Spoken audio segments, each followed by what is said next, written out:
Gold, trusted gold buyers. మీరు తాకట్టు పెట్టిన బంగారాన్ని విడిపించి ఈ రోజు ఉన్న మార్కెట్ ధరకు కొనబడను.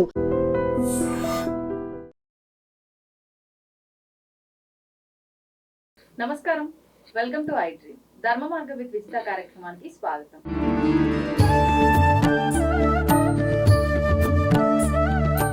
నమస్కారం గురుగారు. గురుగారు, సాధారణంగా ఈ సమస్య ఇప్పట్లో ఎంతవరకు ఉందో తెలియదు కానీ ఒకప్పటి కాలంలో అయితే చాలా ఎక్కువగానే ఉండేదేమో గ్రామాల్లో. అట్లా హస్బెండ్ తాగి ఇంట్లో భార్యను కొట్టడము, ఫ్యామిలీని పట్టించుకోకపోవడం, ఇలాంటివి చాలా సందర్భాల్లో మనం చూసే ఉంటాము కదా.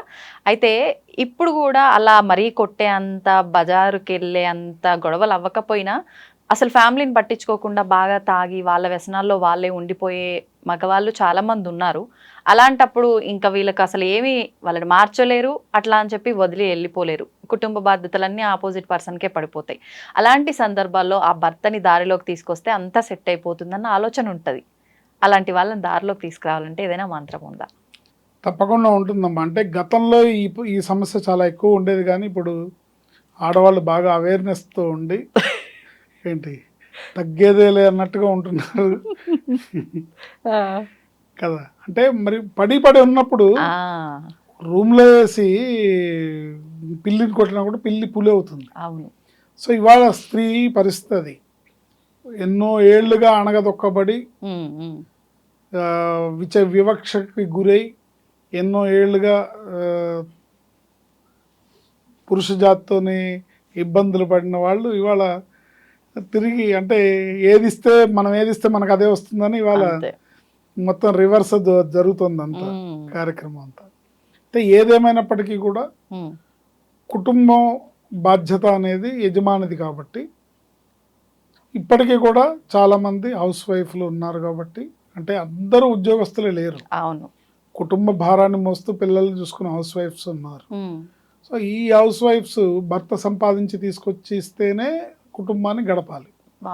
అలాంటి భర్త బాధ్యతారాహిత్యంగా వ్యవహరిస్తే, వచ్చిన డబ్బంతా బయట తగలేస్తే, రకరకాలు, కొంతమంది మద్యానికి బానిసై, కొంతమంది జూదానికి బానిసై, కొంతమంది ఇప్పుడు ఇవాళ రేపు ఫోన్స్లో గేమ్స్ వస్తున్నాయి, వీటితో బెట్టింగ్ గేమ్స్, బెట్టింగ్స్, ఇలాంటి వాటికి ఇప్పుడు కొత్తగా వ్యసనపరులు అవుతున్నారు. తెలియకుండానే స్మార్ట్ ఫోన్ చేతిలో ఉంది కదా అని అందుబాటులో ఉంది, ఇలా అవుతున్నారు. ఇలాంటి పరిస్థితుల్లో ఆ ఇంటి గృహిణి ఇల్లు సంసారాన్ని నడపడానికి చాలా కష్టపడుతుంది. ఎందుకంటే ఇవాళ రేపు ఏది కూడా అంత ఈజీగా లేదు. అన్ని ధరలు ఆకాశంలో ఉన్నాయి. పిల్లలకి వండి పెట్టాలన్నా, పిల్లలకి ఏదైనా పెట్టాలన్నా, తను ఇంట్లో తన ధర్మాన్ని తను నిర్వర్తిస్తూ వంట చేసి పెట్టాలన్నా కూడా సరైన ఆదాయము, సరైన సౌకర్యాలు లేకపోతే చేయలేరు. సో బాధ్యతారాహిత్యంగా వ్యవహరించే భర్తల వల్ల బాధపడే గృహిణులు ఎవరైతే ఉంటారో వాళ్ళ కోసం నేను చెప్పే ఈ మంత్రం పనికి వస్తుంది. సో అందరూ అలా ఉంటారని మనం చెప్పలేము, అందరూ అలా ఉండరు. ఎందుకంటే సమాజంలో, ఇప్పుడున్న సమాజంలో రకరకాల మనుషులు, రకరకాల పరిస్థితులు, అన్ని రకాల వాళ్ళు ఉంటారు. బట్ మనం చెప్పేది టోటల్గా మగవాళ్ళకి చెప్పినట్టు అని కాదు, లేదా టోటల్గా ఆడవాళ్ళు బాధ్యతగా ఉంటారని కాదు. ఇట్లా ఉన్నారు, అట్లా ఉన్నారు.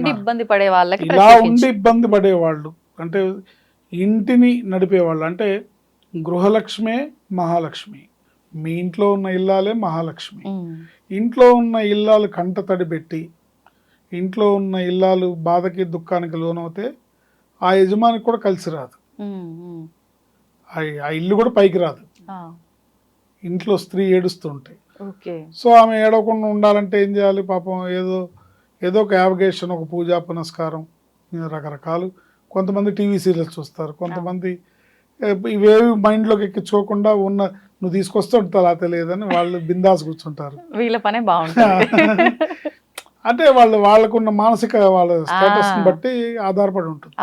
బట్ కొంతమంది అలా కాదు, పిల్లలకి పెట్టకుండా పిల్లలు అడిగినవి ఇవ్వకపోతే వీళ్ళు చాలా బాధపడతారు. సో రకరకాల కండిషన్లు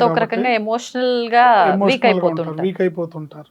సో వాళ్ళు లలితా సహస్రనామ స్తోత్రాన్ని చక్కగా అలవాటు చేసుకొని పారాయణ చేసుకుంటే ఇంట్లో ఇర్రెస్పాన్సిబుల్గా ఉండే భర్త వశమవుతాడు. వశమవుతాడంటే ఇక్కడ అర్థం ఏంటంటే కుటుంబానికి బాధ్యతకి వశమవుతాడు అని.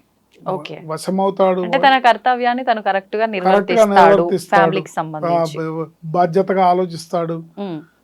నా నా భార్య పిల్లలు లోకం. ఇప్పుడు కుటుంబమే నీకు లెక్కలేకపోతే రేపొద్దు నువ్వు సమాజానికి ఏం చేస్తావు? అంతే కదా. నీ పిల్లలకే నువ్వు తిండి పెట్టినోడు సమాజం బయటికి వెళ్ళి అన్నదానం చేస్తానంటే ఉపయోగం ఏంటి? అవును. నీ ఇంట్లోనే నీకు భార్య పిల్లల్ని చూసుకోవడమే రాదు, నువ్వు బయటికి వెళ్ళి వేదికలెక్కి సమైక్యత వర్ధిల్లాలి, జాతీయ సమైక్యత వర్ధిల్లాలంటే ఉపయోగం లేదు. అసలు భగవంతుడు మెచ్చుతాడా ఇలాంటివి? మెచ్చాడు కదా. ఏంటి ఇప్పుడు ఇవాళ రేపు 90% అదే జరుగుతుంది. ఉన్నారు, అలానే ఉన్నారు. బయటకు ఓ మాట చెప్తారు కానీ ఇంట్లో చూస్తే అంత దోమల మూత.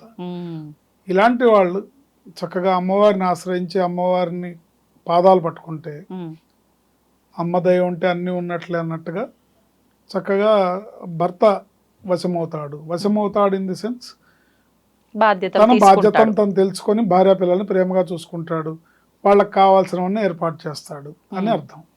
ఓం ఐం హ్రీం శ్రీం శ్రీమాత్రే నమః స్వాధీన వల్లభాయై నమః.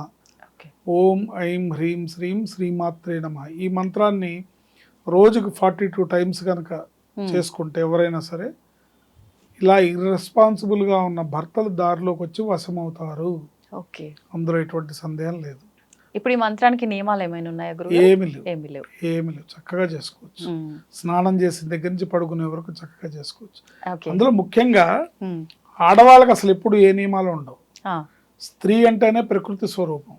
సో ఎటువంటి నియమాలు ఉండవు. వాళ్ళకు ఉండే నియమాలలో ఆ ఋతుక్రమం అప్పుడు ఆ 4-5 రోజులు తప్ప మిగతా రోజుల్లో వాళ్ళు ఎప్పుడు స్త్రీ అంటే అగ్నితో సమానం. అగ్ని పునీత సీత అంటే అగ్ని ఎంత స్వచ్ఛమైనదో అంత స్వచ్ఛమైనది స్త్రీ, అదే ప్రకృతి రూపం కనుక ఎటువంటి నియమాలు ఉండవు. ధన్యవాదాలు గురుగారు. ఆయుష్మతి భవ. తవ్వండి, తవ్వుతూనే శివలింగం సరే దాన్ని అట్లా కప్పేసేయండి, చూపించదండి. మూర్తి పూజ కాదు, సాక్షాత్ బ్రజేంద్ర నందన భగవాన్ ఉన్నారు మూర్తులు. ఏమీ ఆశించకుండా ఆరాధించే వాళ్ళు కూడా ఉన్నారా ప్రభుజీ? నిజమైన భక్తి అంటే మనకు తెలియదు కాబట్టి